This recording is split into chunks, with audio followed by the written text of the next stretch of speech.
Улсын их хурлын дарга эрхэм гишүүдээ Монгол Улсын засгийн газраас 2026 оны 5 дугаар сарын 7-ны өдөр Улсын их хурлд өргөн мэдүүлсэн татварын ерөнхий хуульд нэмэлт өөрчлөлт оруулах тухай хуулийн төслийн хэлцэх хэсэг хэлэлцүүлдгийг төсвийн байнгын хорооны 2026 оны 5 дугаар сарын 19-ний өдрийн хуралдаанаараа хэлэлцлээ. Хууль санаачлагч Монгол Улсын их хурлаас баталсан хөгжлийн бодлогын баримт бичгүүдэд тусгагдсан бодлого зорилтуудыг хэрэгжүүлэх, Монгол улс санхүүгийн дансны мэдээллийг автоматар солилцох тухай эрх бүхий этгээд хоорондын олон талт хэлцээрт нэгдэж 2027 оноос автоматар харилцан мэдээлэл солилцох стандартыг хэрэгжүүлж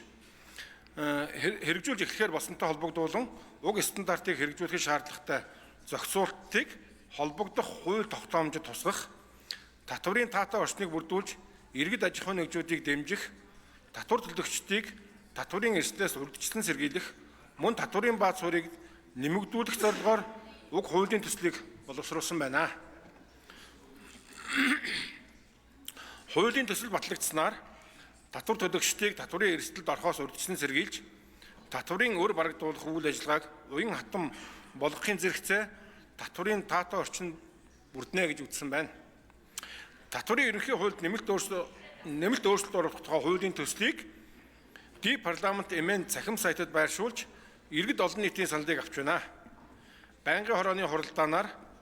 хуулийн төслийг хэлцэх үед Улсын их хурлын гишүүн дээнх төвшин хуулийн төсөл татварын өрийг гаргуулсны дараа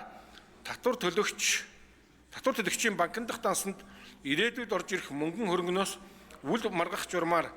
гаргуулах татварын өрийн хэмжээ нь тухайн орлогын 80%-аас хэтрэхгүй байх гэсэн заалтын талаар холбогдох тооцоо судалгаа хийгдсэн эсэх энэ хувийг 50% болгосон тохиолдолд үүсэх эрсдлийн талаар асуулт асууж хариулт авсан. Хуулийн төсөлтэй холбогдуулан Улсын их хурлын гишүүд санал хэлээгүй болно. Татварын ерөнхий хуульд нэмэлт өөрчлөлт оруулах тухай хуулийн төслийг байнгын хорооны хуралдаанд оролцсон гишүүдийн олон хувийн 62.5% саналаар үзэл баримтлалын хүрээнд хэлэлцэхийг дэмжиж чуулганы нэгдсэн хуралдаанаар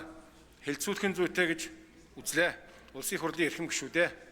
татварын ерөнхий хуульд нэмэлт өөрчлөлт оруулах тухай хуулийн төслийн хэлэлцэх хэсэг хэлэлцүүлгийг явуулсан талаарх төсвийн байнгын хорооны санал дүгнэлтийг хэлэлцэн шийдвэрлэж өгөхийг та бүхнээс хүсье. Анхаарал хандуулсанд